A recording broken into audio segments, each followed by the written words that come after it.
மயிலாடுதுறையில் சூரிய ஒளிக்கதிர்களை பயன்படுத்தி மரப்பலகையில் விநாயகர் உருவப்படத்தை வரைந்து விநாயகர் சதுர்த்தி விழாவை கொண்டாடினர்.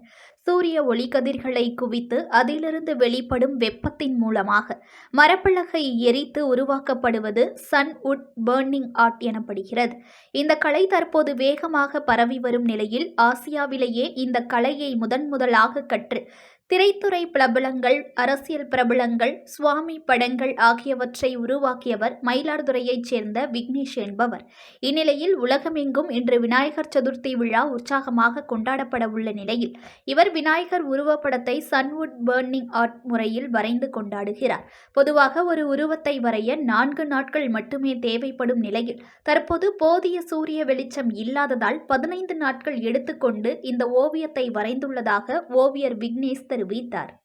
நியூஸ் ஒன் தமிழை லைக் பண்ணுங்க, கமெண்ட் பண்ணுங்க, ஷேர் பண்ணுங்க, மறக்காம சப்ஸ்கிரைப் பண்ணுங்க.